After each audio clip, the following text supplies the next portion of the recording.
नमस्कार, आप देख रहे हैं न्यूज़ 18 बिहार झारखंड और मैं हूं आपके साथ लक्ष्मी। न्यूज रूम लाइव की शुरुआत करेंगे इस वक्त की एक बहुत बड़ी खबर से। देखिए, जिस तरीके से मिडिल ईस्ट में तनाव है और एनर्जी क्राइसिस चल रही है, इस बीच देखिए भारत में एक बड़ी खबर है। बता दें आपको, एक्साइज ड्यूटी कम की गई है भारत सरकार की तरफ से।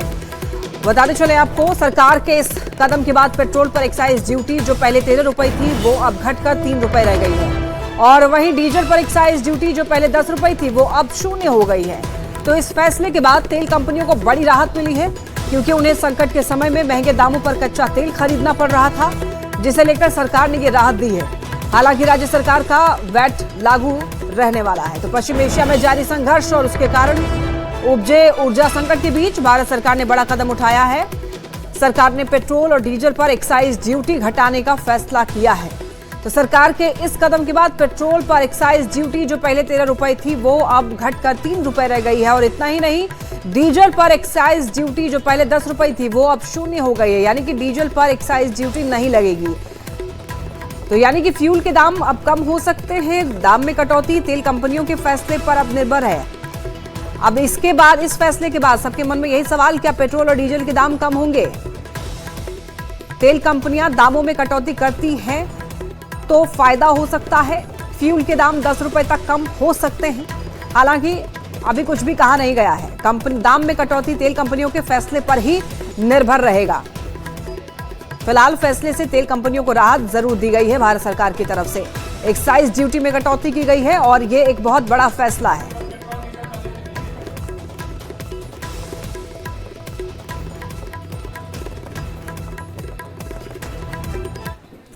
और देखिए, जिस तरीके से एक्साइज ड्यूटी कम की गई है, इसी को लेकर के केंद्रीय मंत्री गिरिराज सिंह का बयान सामने आया है। उन्होंने कहा है प्रधानमंत्री नरेंद्र मोदी देश के लिए समर्पित हैं, और उनका ये फैसला सराहनीय भी बताया है।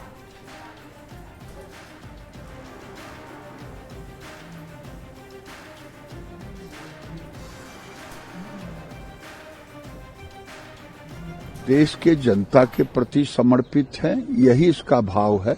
लेकिन दूसरा देखिए, हिमाचल में घोषणा कर दी मुख्यमंत्री ने, कांग्रेस के मुख्यमंत्री राहुल गांधी इस पर जवाब नहीं दे रहे हैं कि उन्होंने कीमत बढ़ा दिया डीजल पेट्रोल के। तो ये दुर्भाग्यपूर्ण रवैया है। बंगाल की वही हाल है, राज्य सरकार की। सारे सरकार जो नॉन एनडीए सरकार हैं वो ऐसे समय में भी जनता को साथ नहीं दे रहे। और देखिए, केंद्र सरकार की तरफ से एक्साइज ड्यूटी पेट्रोल और डीजल पर कम करने के बाद अब तमाम प्रतिक्रियाएं जो है वो नेताओं की तरफ से आ रहे हैं। राज्यसभा सांसद धर्मशीला गुप्ता की तरफ से भी एक बयान आया है, जिसमें उन्होंने कहा है कि प्रधानमंत्री जो है वो जन सेवक हैं, प्रधान सेवक हैं। और इन्होंने क्या कुछ कहा है, आइए आपको सुनवाते हैं। आदरणीय प्रधानमंत्री वो प्रधान सेवक है, जन सेवक हैं, और आम जनों के सुख सुविधा की हमेशा चिंता करते हैं। तो ये डीजल और पेट्रोल पर जो 10-10 रुपये कम किए गए हैं, निश्चित रूप से हमारे देशवासियों के सभी वर्गों को एक बड़ी राहत मिली है। इसीलिए हम अपनी सरकार को धन्यवाद करना चाहते हैं कि आम जनमानस के लिए उन्होंने डीजल और पेट्रोल पर जो 10-10 रुपये की राशि कम की गई है, ये एक बहुत बड़ी राहत है। और देखिए, इसी कड़ी में केंद्रीय कृषि राज्य मंत्री रामनाथ ठाकुर का भी बयान सामने आया है। एक्साइज ड्यूटी कम हुई है, इसको लेकर उन्होंने क्या कहा है, आप सुनिए। जो जनता के लिए निर्णय किया है वो बहुत ही सराहनीय काम किया है। प्रधानमंत्री जी को और पेट्रोलियम मंत्री जी को बहुत बहुत बधाई। पूरे भारत कैबिनेट मंत्री सबको बधाई जो निर्णय लिया है। इस जनता के हक में, जनता के समस्या को सोच करके यह निर्णय लिया गया है। बहुत ही बधाई के पात्र। और इसी के साथ देखिए, इधर बीजेपी प्रवक्ता शाहनवाज हुसैन ने भी प्रधानमंत्री की तारीफ की है। उन्होंने कहा है कि प्रधानमंत्री के रहते किसी को चिंता करने की जरूरत नहीं है। एक्साइज ड्यूटी कम की गई है, इससे देशवासियों को राहत मिली है। और क्या कहा है उन्होंने, आप सुनिए। पेट्रोल डीजल में एक्साइज की कम कटौती की गई है। ईरान, अमेरिका और इजराइल वॉर में पूरी दुनिया में पेट्रोल और डीजल और गैस की स्थिति अच्छी नहीं है। फिर भी भारत में किसी को पैनिक करने की ज़रूरत नहीं है। नरेंद्र मोदी के रहते किसी को परेशान होने की जरूरत नहीं। और देखिए, पेट्रोल डीजल एक्साइज ड्यूटी कम होने के बाद बिहार बीजेपी प्रदेश अध्यक्ष संजय सरावगी ने कहा है कि ये एक अच्छा कदम है। प्रधानमंत्री की उन्होंने भी तारीफ की है और क्या कहा है, आइए सुनवाते हैं।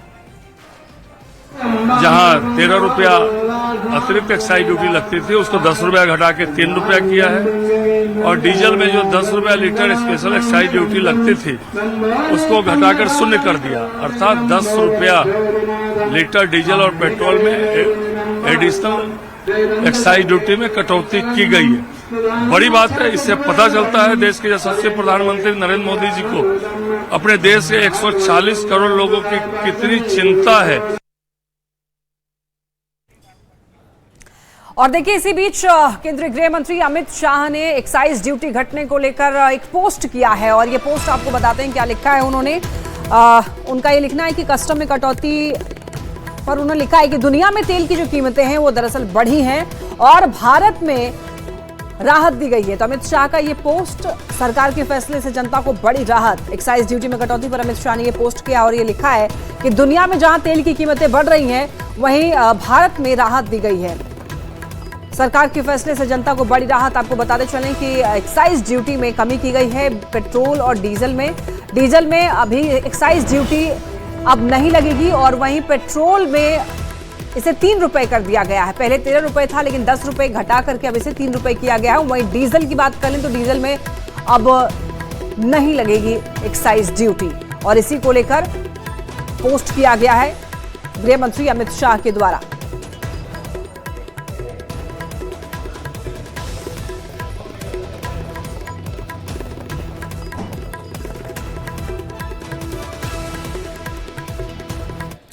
चलिए अब बात करते हैं न्यूज रूम लाइव में एक सेंसेशनल वीडियोस की, जो कि है दानिश रिजवान की। और दानिश रिजवान है जीतन राम मांझी के राजनीतिक सलाहकार। बताया ये जा रहा है कि दानिश रिजवान का एक फायरिंग करने का एक वीडियो जो है वो वायरल होता है, और इस वीडियो में पिस्टल लेकर के वो फायरिंग करते हुए नजर आते हैं। और खबर ये है कि रिजवान ने एक पुलिसकर्मी का पिस्टल लेकर के फायरिंग की है। आरजेडी ने अपने सोशल मीडिया प्लेटफॉर्म एक्स पर एक वीडियो साझा करते हुए राज्य सरकार पर निशाना साधा है। आप टीवी स्क्रीन पर जो वीडियो देख रहे हैं ये वही वीडियो है, वो ये है दानिश रिजवान। आरजेडी ने ऐसे में सवाल उठाया है कि बिहार में कानून व्यवस्था की स्थिति क्या है, और आरोप ये लगाया है कि एनडीए शासन में ऐसी घटनाएं हो रही हैं। हालांकि देखिए, न्यूज़ 18 इस वायरल वीडियो की पुष्टि नहीं करता है, लेकिन सोशल मीडिया पर ये वीडियो काफी ज्यादा वायरल है। जीतन राम मांझी के राजनीतिक सलाहकार हैं दानिश रिजवान। हालांकि देखिए, इस मामले में प्रशासन का कहना है कि इस वीडियो की सत्यता क्या है इसकी जांच की जाएगी, ये जांच का विषय है।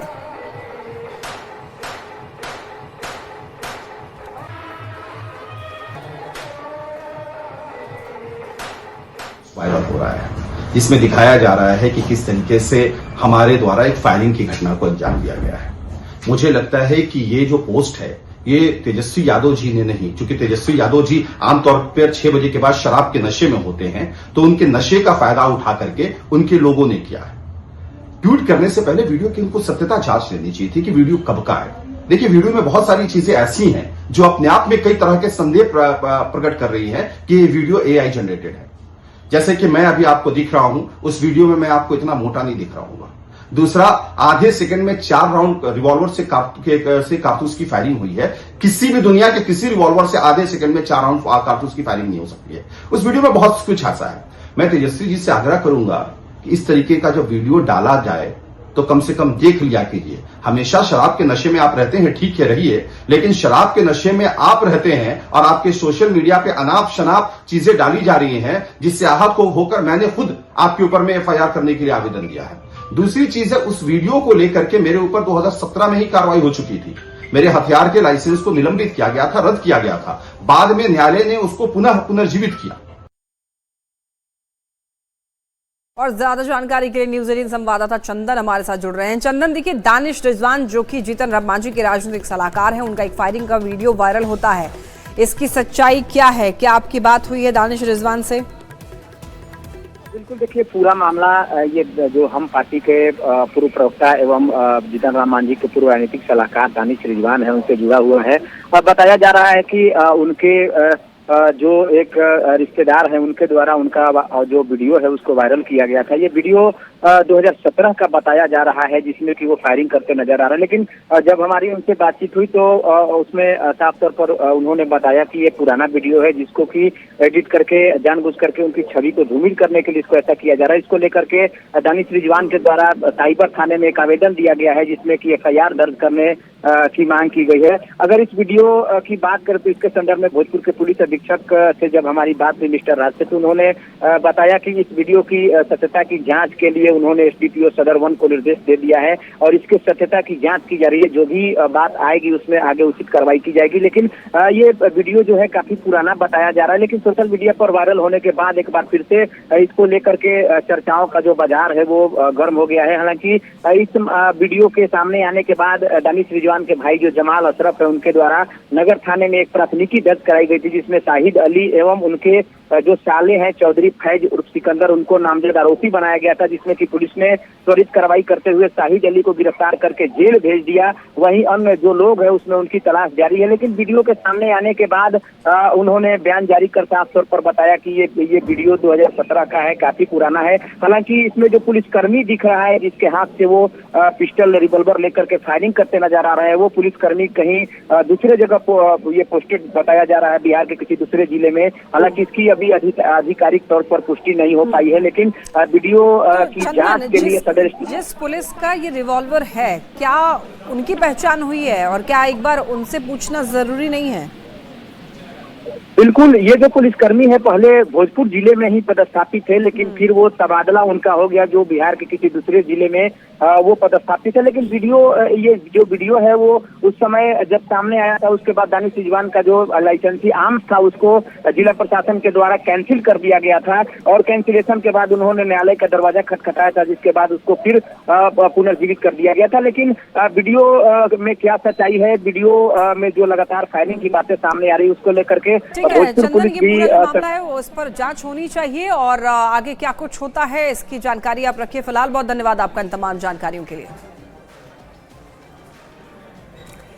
चलिए बढ़ते हैं खबरों में आगे और अब बात करते हैं वैशाली की। वैशाली से खबर है, बताया जा रहा है कि 3 युवतियां यहां पर गंगा नदी में डूब गई और डूबने से बताया जा रहा है कि नहाने के दौरान जब 3 युवती गंगा में डूबी तो एक का तो शव बरामद कर लिया गया, लेकिन 2 लापता हैं। देसरी थाना क्षेत्र के गनियारी में एक बड़ा हादसा हो गया है। नहाने के दौरान गंगा नदी में 3 युवती डूब गई और जब खोजबीन की गई तो एक का तो शव बरामद कर लिया गया है, लेकिन 2 अभी भी लापता हैं। ऐसे में परिवार में कोहराम मचा हुआ है। गंगा नदी में नहाने के दौरान 3 युवतियां डूब गई और जब खोजबीन की गई, खोजबीन की तस्वीरें आप देख सकते हैं, गोताखोरों की मदद से उनको ढूंढने का प्रयास किया गया, लेकिन एक का शव बरामद हुआ है, 2 लापता हैं।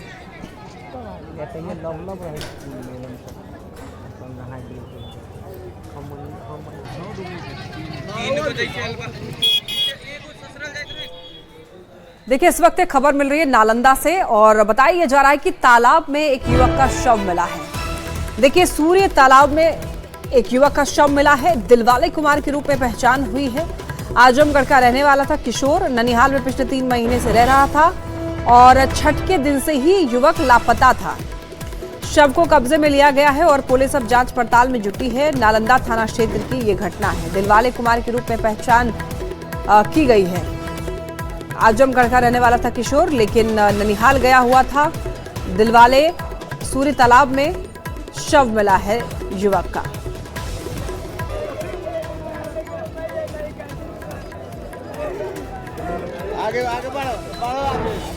एगो भगना के कपड़ा दे दिलखिन, मोबाइल घड़ी दे दिलखिन आ दे के आ कहलखिन रुक के जे हम आवा ही आ फिर हमनी तो चल ही गेली तो भगिनमो आशा 2 घंटा देख के चल गेलखिन। फिर वो चल गेलखिन घरे तो सांझ होलखिन तक फिर मामी खोजलखिन। मामी ये सब कोई आयलखिन ना आयलखिन तो हम कही ना कि गाँव टोला वाला जोरे घूरे चल गेलखिन, ना घूरे गेलखिन आ कुल नहा ही रहलखिन और फिर दोहरा के नहलखिन ता ऐसे होलखिन। वहीं देखिए छपरा से खबर मिल रही है, बताया जा रहा है कि मछली पकड़ने के दौरान 3 बच्चों की डूबने से मौत हो गई है नदी में। तो आपको बता दें मांझी के मटियार में ये हादसा हुआ है, जहां पर 3 बच्चे मछली पकड़ने के लिए गए हुए थे और इसी दौरान उनका पैर फिसला, गहरे पानी में वो चले गए, जिसकी वजह से डूब गए और तीनों की मौत हो गई। तीनों के शव बरामद कर लिए गए हैं और ऐसे में अब इनके परिवार में कोहराम मचा है। परिवार वालों का रो रो कर बुरा हाल है। माझी के मटियार में ये हादसा हुआ है और नदी में ये तीनों बच्चे डूब गए।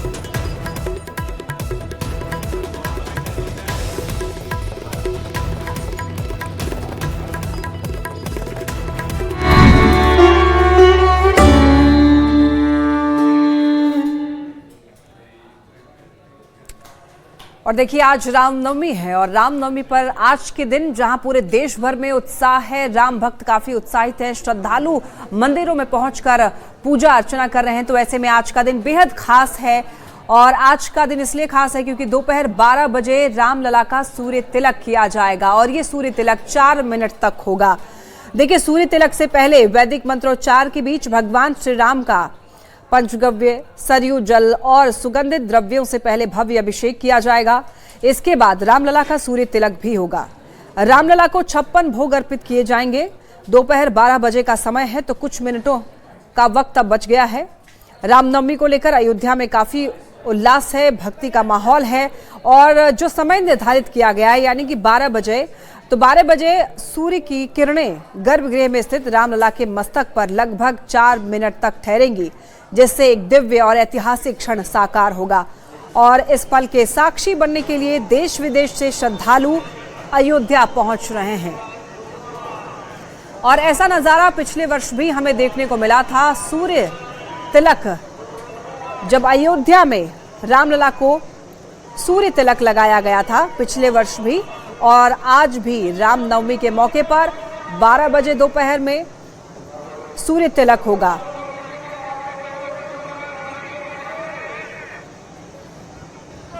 जन्मोत्सव की धूम रामनगरी में है। सुबह 5 बजे से ही राम भक्तों की भीड़ को देखते हुए राम मंदिर के कपाट श्रद्धालुओं की सुविधा के अनुसार खोल दिए गए। इसके साथ ही लगातार मंदिर में भगवान रामलला का षष्ठोपचार पूजन भी शुरू कर दिया गया है। सुबह 10 बजे तक भगवान का षष्ठोपचार पूजन होगा। इसके साथ ही विविध तरीके से इत्र, दुग्ध और उसके बाद पवित्र नदियों के जल से भगवान श्री राम का अभिषेक किया जाएगा। और इसके साथ 11 बजे शुरू होगा भगवान रामलला का श्रृंगार। सुबह 11 बजे उन्हें नवीन वस्त्र धारण कराए जाएंगे, उनको विशेष इत्र और केसर का चंदन लगाया जाएगा। और इसके साथ ही भगवान ठीक दोपहर 12 बजे अपने जन्मोत्सव के लिए तैयार होंगे। जब भगवान राम के जन्मोत्सव हो रहा होगा, उसी समय भगवान सूर्य रामलला की 4 मिनट तक सूर्य तिलक करेंगे। और इस दरमियान अयोध्या के 10,000 मठ मंदिरों में भय प्रकट कृपाला, दीन दयाला, कौशल्या हितकारी की गूंज सुनाई देगी। राम भक्त रामनगरी में पहुंच चुके हैं और लाखों की संख्या में श्रद्धालु इस समय राम नगरी में मौजूद है। ऐसे में रामलला के जन्मोत्सव का सीधा प्रसारण LED के जरिए अयोध्या के चौक चौराहों पर किया जाएगा। इसके साथ ही विविध तरीके से घर बैठे भी रामलला के जन्मोत्सव और सूर्य तिलक का प्रसारण राम भक्त देख सकेंगे।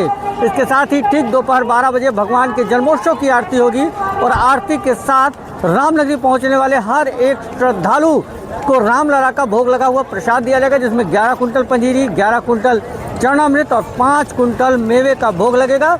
जो भी राम भक्त रामलला का दर्शन करने पहुंचेगा उसे भगवान के राम जन्मोत्सव का प्रसाद दिया जाएगा। इसके साथ ही दिन भर राम मंदिर परिसर में बधाई गान गाया जाएगा और देर शाम तक रामलला का पट खुला रहेगा। जब तक श्रद्धालुओं की उपस्थित रहेगी, यानी रात 12 बजे तक राम मंदिर ट्रस्ट ने रामलला का दरबार राम भक्तों के लिए खोलने का निर्णय लिया है। सहयोगी सर्वेश के साथ निमित गोस्वामी, न्यूज़ 18 अयोध्या। और देखिए, सूर्य तिलक से पहले अभिषेक किया जाएगा और आपको बताते चलें आज का दिन बेहद ही खास है। अयोध्या में खास तौर पर तैयारी की जा रही है और रामलला का अभिषेक जो है दूध, देसी घी, दही और केसर से किया गया है, जिसकी तस्वीरें सामने आई हैं। रामलला का अभिषेक किया गया है। रामलला का अभिषेक दूध, देसी घी, दही और केसर से किया गया है, जिसकी तस्वीरें आप टीवी स्क्रीन पर देख रहे हैं। और पूरी विधि विधान से रामलला का अभिषेक देखिए किया जा रहा है, उसकी तस्वीरें आप देख पा रहे हैं। और अब कुछ ही मिनट शेष रह गए हैं, यानी कि 12 बजे सूर्य तिलक होना है, तो उससे पहले ये अभिषेक की कुछ तस्वीरें आपके सामने टीवी स्क्रीन पर। चाह रखती है और शायद उस आत्मा की यही चाह है कि हमारा इस परमात्मा से उसका अंश मानते हैं। ये उसकी मांग है, ये उसकी चाह है कि हमें ये दर्शन होने चाहिए, हमें इस जगह ठहरना चाहिए, हमें तो देखिए अयोध्या की कुछ तस्वीरें आपको दिखाते हैं जहां पर आज रामनवमी के मौके पर किस तरीके से पूजा अर्चना करते हुए श्रद्धालु जो हैं वो दिखाई दिए हैं रामनवमी के मौके पर। और ये देखिए कुछ तस्वीरें आप देख रहे हैं, रामनगरी के मठ मंदिरों में भव्य तरीके से जन्मोत्सव मनाया गया है और सुबह से ही पूजा पाठ का दौर जारी है। रामनगरी में भक्तों का तांता लगा हुआ है। देश के अलग अलग हिस्सों से भक्त जो है अयोध्या पहुंचे हैं। सुरक्षा के भी यहाँ पर पुख्ता इंतजाम किए गए हैं। जगह जगह पर पुलिस कर्मियों की तैनाती की गई है जिससे भक्तों को आसानी से रामलला के दर्शन हो रहे हैं। उन्हें राम मंदिर तक पहुंचने में किसी तरीके की कोई परेशानी ना हो इसका भी खासतौर पर ख्याल रखा गया है। मुझे भगवान के जन्म दिवस पे आज दर्शन करने का मौका मिला, ये बड़ी सौभाग्य की बात है। आज तो रामनवमी भी है, रामनवमी का दिन भी है और आप देख ही रहे हैं कितने जन सैलाब उमड़ा हुआ है। उसमें ये सारे लोगों के लिए बहुत सौभाग्य की बात है। बड़े कष्ट से भी लोग आ रहे हैं, लेकिन दर्शन जिसको मिल जाए वो सारा कष्ट दूर हो जाए प्रभु श्री राम के। मैं गोंडा से आई हूँ भगवान राम का दर्शन करें रामनवमी के अवसर पर, और एक भगवान राम का मैं गाना सुनाना चाहती हूँ। धन धन चैत महीनावा के शुभ समयान हो, धन धन चैत महीनावा के सुघर समयान हो, ललना जन्म लिए रघुरैया परम सुख दैयान हो। आप लोग कर रहे हैं, बहुत बड़ी खुशी की बात है ये। आज रामनवमी का महान पर्व है और इसलिए दर्शन करने के लिए काफ़ी दूर दूर से लोग आए हुए हैं और देख रहे हैं कितनी भीड़ भी है और अच्छा भी लग रहा है। हम ऑस्ट्रेलिया से आए हैं और हमारे साथ 2 गुजरात के लोग भी हैं। हम 4 लोग राम दरबार में आए हैं राम जी का दर्शन करने के लिए। आज राम जन्म है तो हमको बहुत आनंद आ रहा है, बहुत आनंद आ रहा है कि काफ़ी साल बाद हम ये हमारा फर्स्ट टाइम है कि हम ये अयोध्या में आए हैं। हमको बहुत अच्छा लगा, इधर का जो माहौल है और दर्शन को भी हमको बहुत मजा आया। हमने स्नान भी किया, सरयू स्नान किया, बहुत अच्छा लगा और सिक्योरिटी वाइज भी बहुत अच्छा है। बस बहुत बढ़िया है, बहुत बढ़िया है। और यहाँ रुक रहे एक छोटे से ब्रेक के लिए, जल्द लौटेंगे।